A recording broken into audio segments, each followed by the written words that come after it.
Okay, good evening everybody. There's translation available. If you haven't got a headset from the side, please get one. The Spanish and English channels available. If you'd like a question, raise your hand. We'll start with James Robertson in the middle. Hi Thomas. After that, do you still feel this tie is very much alive? No. Not at the moment, no. Could you expand? Sorry? Could you expand on that? What is expand? Why it's not alive? Say more. Why is not alive?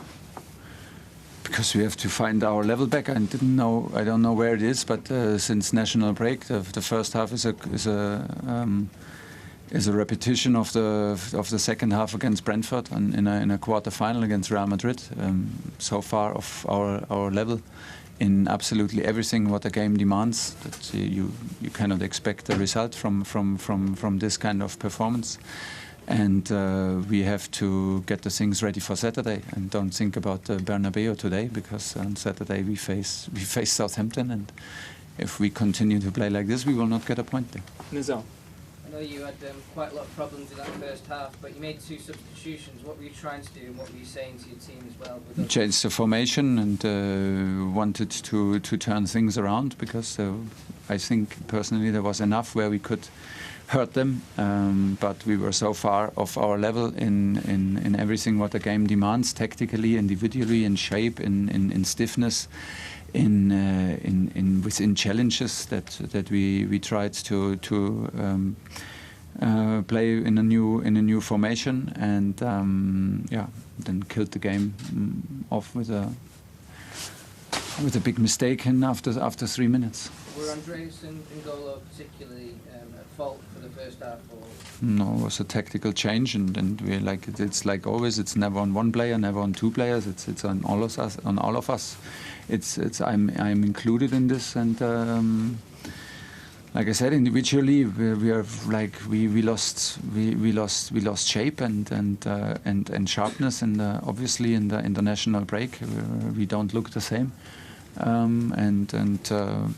don't have really explanation, because before we won, we come from a long winning streak, from being very, very competitive, and first half was by far not good enough. Simon Johnson. Thomas, hi.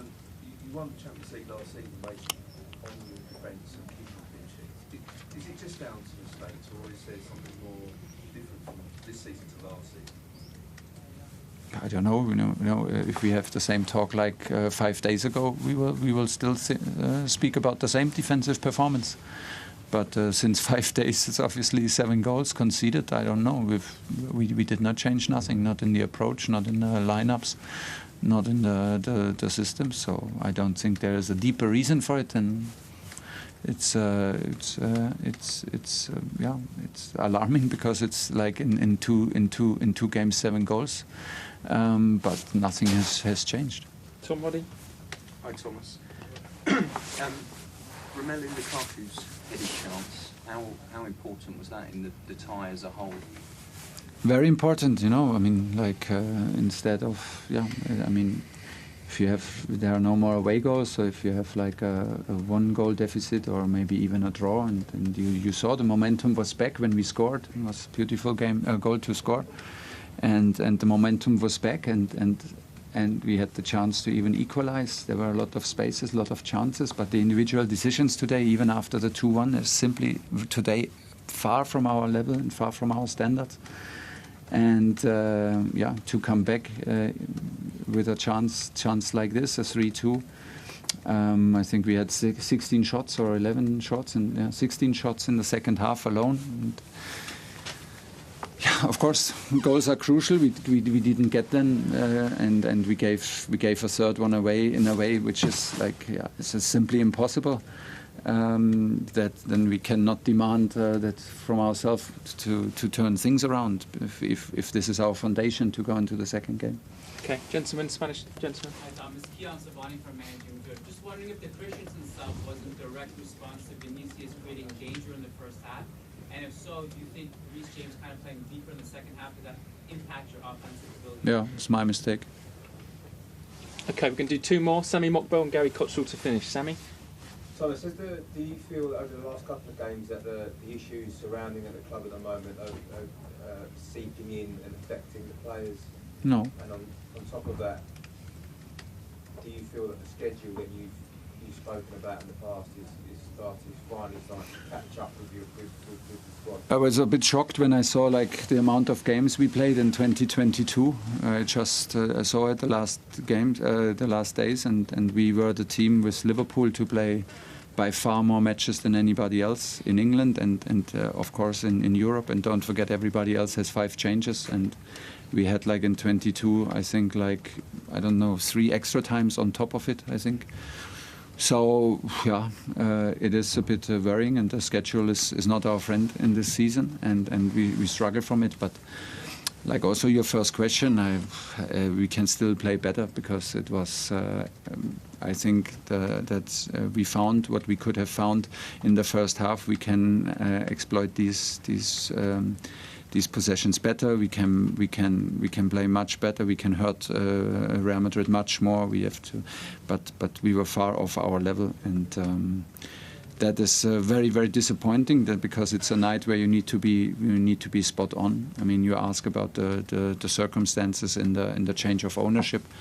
I see no difference to the last weeks, and the last weeks we performed. So I will not accept it as an excuse, because for the same reasons than I said before. And of course, it's the moment now to find an end to this period of conceding goals and losing games very, very quickly, because we are in absolutely crucial time of the season. Okay, last question, Gary Cottrell.